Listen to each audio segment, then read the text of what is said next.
welcome back to Crowley House Flower Farm. Today, Riley and I are working on a beautiful white and sagey green wedding. This wedding is going to be a setup wedding about an hour and a half away on the Oregon coast. Now, the Oregon coast is one of the most beautiful areas of Oregon and one of the most beautiful coastlines in the whole world, I think. So I thought I would take you along as we set up this beautiful wedding and as we get it prepared to head out the door. Anyways, and then I'm gonna also show you around just a little bit of some of the things that are blooming. I'm not gonna give you a full tour because that's kind of intimidating. I don't know, I will one day get to that point where I can do that.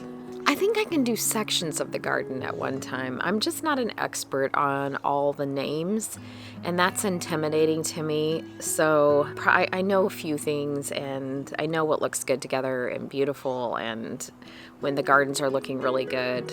And I think it's just a prideful thing, honestly. And I think us as gardeners, I'm trying to get over this, and I'm trying to just like, it is what it is, and this is what I know, and this is how it goes. But it's still really hard to just, here's my weeds and here's my neglect and here's my unknowledgeable self. So I don't know if you know what I mean, but so we're supposed to have an absolutely beautiful day to work on this wedding. I'm super excited about that. I woke up feeling kind of off today, so I'm glad Riley is here with me. She's been up since 4, so help me with this. We also are cutting some white flowers. We had a gal that lives just down the road. She's doing her daughter's wedding, and they ordered some white flowers from Costco, and they came moldy. Now that happens with some of these big box stores when you order online.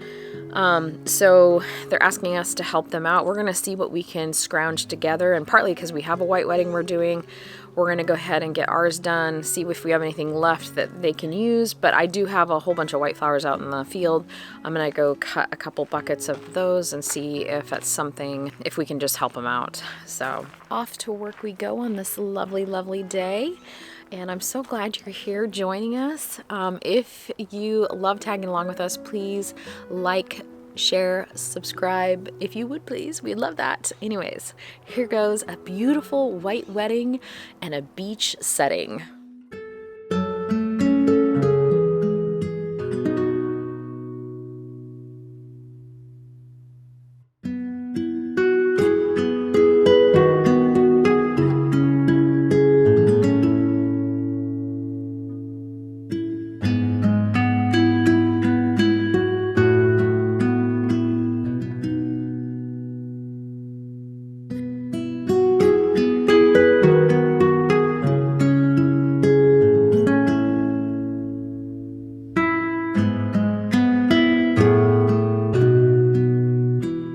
So Jason cut back this fig a little bit. Actually this whole area was kind of covered by a rose bush that was just monstrous, kind of like the SCHREINERS. It was an old fashioned as well, and it just got absolutely huge, and mostly, it just flushed one time and then done. So we cut that back, but this guy here, this fig tree, is just loving it. So I'm hoping we're gonna get some really good figs off of it. I just need to prune back some of the other shading things that are kind of shading it, which is the monstrous. We have like a table grape that grows up and over our arbor here, and part of it fell down in a windstorm, so it's kind of causing a little bit of shade. So I'm gonna go ahead and move that back, cut some of this rose back as well, which is so pretty. It's flushing again. It's so lovely in the sun. It's morning time, and as you know, morning is always my favorite. So I guess I am taking you for a little tour of the garden. It's not much, but I'll just show you the spots that are kind of resonating with me right now. So anyways, the fig tree is definitely resonating with me, partly because I want to make some fig kind of jams and chutney maybe, or something like that. I like having sauces for winter meats, and it's just bringing the garden into the home in the winter when you're craving the garden again. By the end of the summer and early fall, you're just so sick and tired of the garden and preserving and doing. But then all of a sudden, a couple weeks later, you get into November and the first of the cold and yuck comes, and you're just begging for those beautiful preserved fruits and foods that you've put away. So that is the reason we do it. Anyways, okay, so I'm gonna show you the grape that fell and kind of go from there. So we're gonna head into the garden now.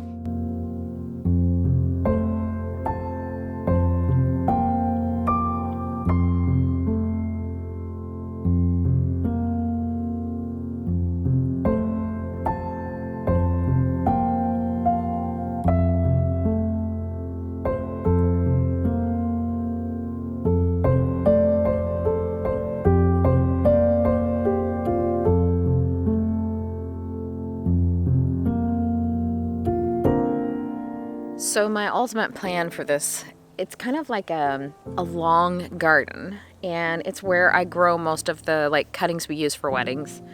And so it's just kind of like this hodgepodge with little rows to walk through. And, you know, it wasn't, you know, it's just kind of something that I started throwing in the ground. And now that I kind of know what I'm doing gardening wise, it's changing. And as my gardening style changes and as knowledge changes, that it's kind of growing up with me. So what I want to do is actually make this almost not a walled garden, but kind of like this long garden.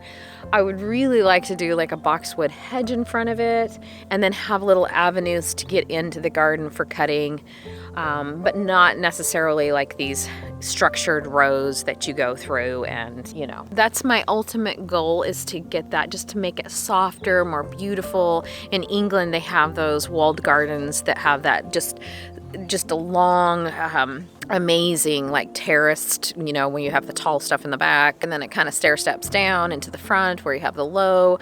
That's kind of what I would like to do here, but maybe in a different style, maybe one of my own. And then there's a barbed wire fence that runs along the property, and then it goes out. It kind of goes along here. What I'd like to do there is put a split rail fence, something a little heavier, wooded, that just kind of gives that more rustic feel to the garden, but also that you can see through and out. That has a beautiful view of Mary's Peak, which is the highest peak in the coastal range here in Oregon. So it does have beautiful views of vineyards and just all the yummy things that people like to look at, or even I like to look at, because there's the golden fields of, usually this one's in grass seed, sometimes it's in oats or wheat. And so it's just a really, really fun opening in the garden that I kind of want to keep. Going down the rest of that out to the new Gothic greenhouse, I'm going to go ahead and put in things like pin oak and some woody shrubs and trees, and just kind of line that area to keep it a little bit more enclosed, and the garden feeling a little more intimate. So I'm gonna walk you through out back that way, and then kind of show you what's going on in our vegetable garden right now, because Riley is really proud of that. But yeah, I'm just gonna give you guys a quick look-see. You want everything to be perfect, you know, when you do a garden show or garden tour, and it's definitely not that right now. So maybe that just makes you feel better if you're kind of like a gardener like me that just has 101 things going. And I mean, gardening is not my full-time job. I'd love that someday, but right now we do a lot of other things like weddings and events and market bouquets and all the things that go on behind the scenes that you don't always get to see, but that is a big part of what we do. So there's not always a lot to time left in the day to get all the gardening things taken care of. Let's go quickly look at the rest of the garden. So this is the new David Austins. This is Queen of Sweden and Lynchfield Angel, and both of them have fleshed completely. We cut them back. There's new growth on the Queen of Sweden, but not Lynchfield Angel yet. And it looks like we have some gladiolas just popping up through. And then there's this little bit of a verbena coming up, and it's absolutely stunning. This is an aster that's coming. We replanted this, and then we have a tansy, which is the medical tansy. It's not the one that's bad for horses and stuff. So we use that in bouquets, or you can use it in drying. That's in this row here. And then this is that new echinacea that we just got. It's kind of a corally color, really, really pretty. Some Sweet William and burgundy. This is Nicotiana, I think, which is a tobacco plant. Love this. It's got that sticky quality to it, but it also is great as a catch crop, and that's not why I planted it. I planted it because it's beautiful. Argyratum, just starting in. We've got a purple, just a little spot of it here. We have others in other areas, but that's what we have right here. This is a whole row of chocolate lace flower coming on. Just a few sunflowers, and this is my pretty spot here in the garden. This is that low spot, so we have a ton of dahlias coming up. The 3 spires with the wine barrels underneath. Look at this, you guys. We've got new sweet peas. So beautiful. And then that's just underplanted with coconut. A peel is starting to take off as well. And then all of the beautiful petunias come in. It smells so beautiful. We have some verbena in there as well, I believe, and a few other things, but those are looking really pretty. Cosmos, the first flush of cosmos is coming on. This is just a little bit of phlox that we have mixed in with snow on the mountain. And then in the very, very back there is some yarrow, some scabiosa. This is our new planting of pinnacle hydrangeas. So this is gonna fill out. Next year I won't be able to plant anything next to it, but we're moving on to the neglected roses, so we're gonna skip over those. The raised bed garden is doing really, really well. I see our little dwarf sunflowers popping up. Super, super fun to see those kind of coming through. Basil's looking good. I need to add a little bit more to that one. So we have the new echinacea and the rudbeckias coming up in this little row. I have a whole row of cynaderanium coming there, some status, a little bit of zinnias are starting to pop. Not much, but they're coming. The hops are starting to show a little bit of flower. We could probably cut at this time. Most of our hops are already sold. We just got an email for that. These are not the only hops we have, but those are beautiful. Also ripening on the farm are these beautiful blackberries. These are a thornless blackberry. Really, really tasty, huge berry. Look at that. Makes for great jam, or I just freeze them. So out here we have 1, 2, 3, 4 rows of tomatoes going. Riley's been working really hard on these. These are hers. So they're coming along really, really well. They're starting to show color. Different varieties that she's grown. I'm gonna let her take you through a tour of those later, but they're doing really well. Looks like we need to weed out here. And I believe over here she just has some different squashes, or maybe they're melons, different melons out here. So I just harvested all of the garlic, or Riley actually harvested all the garlic. We tore out a whole bunch of the things that were just done, like lettuces, and we replanted with green beans and more beets, things for the winter. Look at this, is getting a little bug eaten. This is eggplant. Riley is in love with eggplant. Lots and lots of peppers. Her little jalapeno is doing great. We have some beautiful cucumbers coming on. We've pulled off quite a few. So our beans are starting to grow and trellis up and over. That's going to be lovely. And then on this side, she's got her cucumbers growing and climbing. We have a whole bunch of stuff that I'm pulling out of here and replanting with beets. And we have some radishes going in. The kale is looking like most of we're still cutting on it, but we definitely need to get some of it over to the ducks and the chickens. It's time to replant.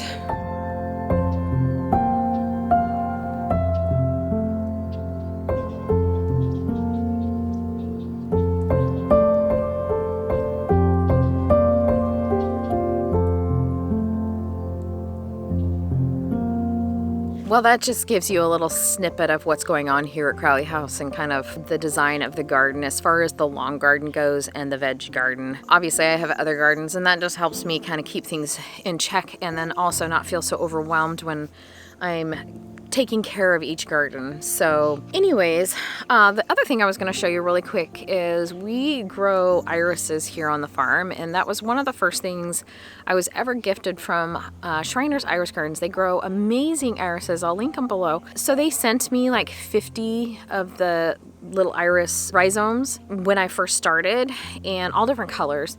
But we found that the colors that sold the best for us as far as a cut flower production goes is the peach, the blue, kind of the dusty blue, and then some more of the lines of browns into the peach.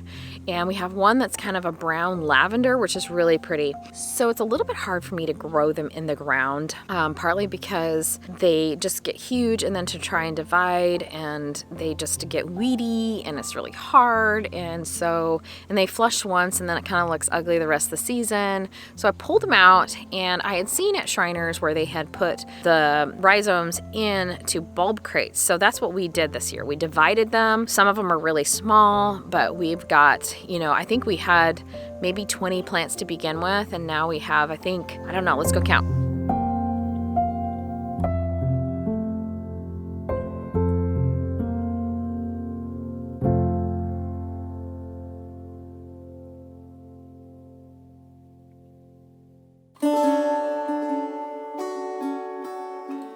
So this wedding we're starting with is this beautiful seafoam green little bud vases, which is really trending right now. So many people are doing bud vases, and partly it's because it's really inexpensive to decorate a table, and they're a lot of times able to do a DIY. This one we are doing and styling ourselves. That was just easier for them, and sometimes that's that peace of mind that they just want us to come in and set everything up and not have to worry about it. So the place that we're going to is a private home, and I've seen pictures of it. It looks like a French chateau overlooking the ocean. Absolutely stunning. So I'm excited to go and check it out and get it set up, because when we have a beautiful setting that goes along with the design that we're doing, it makes it so much more rewarding to design, I guess. I don't know. There's something so creative about it. You're in a new space, and I'm just really looking forward to actually heading to the beach as well. Rilley and I are going to do this on our own, and then we're going to try and hit a couple antique stores. I don't know what we're going to do afterwards, but it's just a good excuse to get off the farm, do something fun and different, and what a better way than at the Oregon coast, because it is absolutely stunning. So I'm gonna head out to the gardens and cut a little bit for the folks that are in need of some white flowers. So that's my next job, while Rilley's gonna fill the vases and start working on the wedding.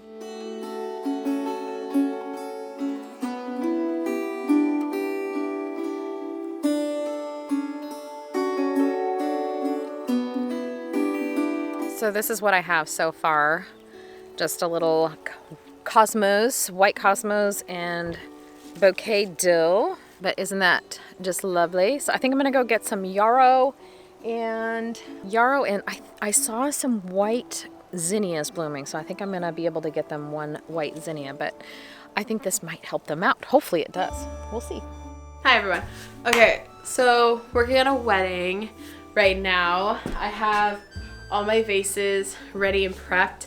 Usually for my personal flowers, I get these cylinder vases, but it spaced my mind, and so I ran out of them. For that personal flowers, when I say that, that means the bride's bouquet, the bridesmaids bouquets, boutonniere, corsages, your arch piece, anything that's personal to you, and pretty much that isn't table centerpieces or going around the event center. That's what's a personal flower. So for bouquets, part of the package that you get is you get a vase with your bouquet that you keep, and it's pretty much just for you and your bridesmaids to be able to transport all your bouquets and keep them in water.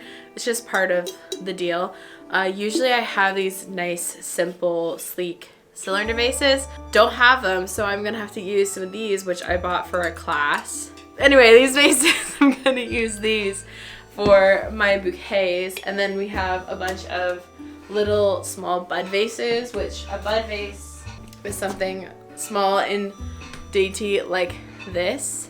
Those are going on the tables, and they're gonna be really pretty, really simple. I'll show you all the florals that we have so far. It's white and seafoamy colors of sage, and grass is really textural, which I love. I think it's gonna be really, really fun putting this all together. I'm excited, at least. These are absolutely gorgeous, just in their prime. Sometimes zinnias, they get that little yellow tinge to the top with the flower, and then it turns brown, and I hate that. So white is not my favorite to grow, but these look stunning. So I'm gonna add that to the bucket that's gonna go to the folks that are in need of some flowers. Okay, So I'm just working on a wedding. I have all of my florals laid out. This is kind of like how I get myself situated, is I lay out every single piece that I want to use, get it cleaned, get it prepped. I'm in the middle of cleaning and prepping them right now, but everything here is laid out. I have all my florals. The thing about this is like very beachy, very textural, very fun, love it. Anyway, get it laid out. I get my tape and I usually take a bunch of strips out like this, rip them up, and then I stick them to my table. So then I have like a bunch of tape prepped and ready to go. And then I always make sure to have a fun drink. Today it's a cold brew, and I also make sure to have my water with me, and then good tunes. Yeah.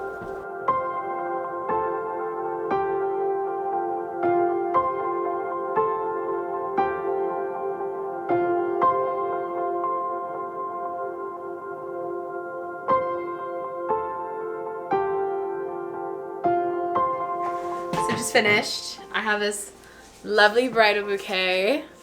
She's so pretty. I made sure that she was very airy, very textural. She's giving very, I would say like clean wildflower is like the vibe here. It's giving coastal, it's giving editorial, all the things. But man, she's just so pretty. Like you look at her and she's just, oh, she's gonna be great. And then she has really pretty seafoam colored ribbon that is gonna go with it. But I hope my bride likes it. I really like it. I really like her. This is very, very pretty, very my style.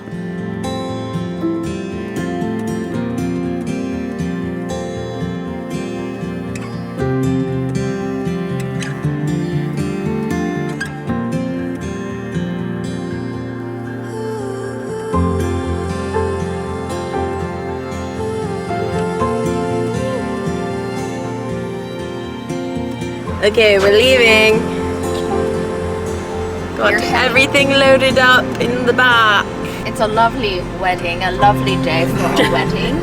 Oh god, we're going to the beach. Let's go.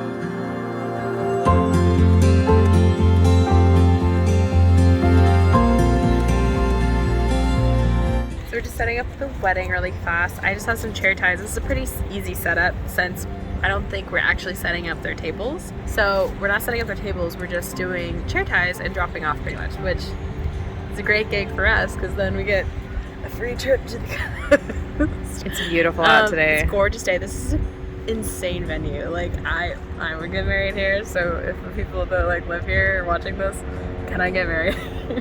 It's a really pretty video. We're just doing these chair ties really fast. I'm just finishing off with some really pretty sea foam colored ribbon, and then we'll be done.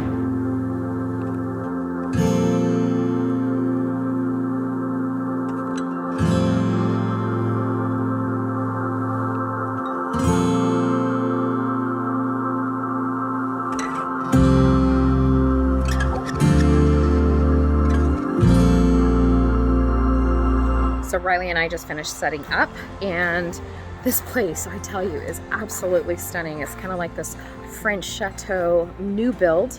Absolutely gorgeous, but yeah, this wedding couldn't be more perfect with the colors they chose, that really natural seafoam greens and just really clean linens. They have like seashells set out with old dough bowls with that wood, you know, kind of almost like that driftwood feel to it. Absolutely gorgeous, beautiful taste. So anyways, I'm gonna get out of here before I get stuck in this place and yeah, it's a beautiful day. So Riley and I are gonna do some antiquing and just venturing here on the beach, grab some lunch and then head home. What did you order? I got fish and chips that aren't gluten-free. It's okay. We'll be happy though.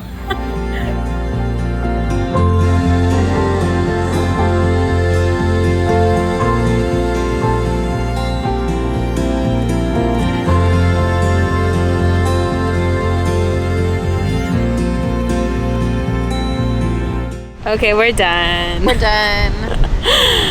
So until next time, much success in all you do and grow, and we'll be seeing you back at Crowley House very soon. Bye. Bye-bye.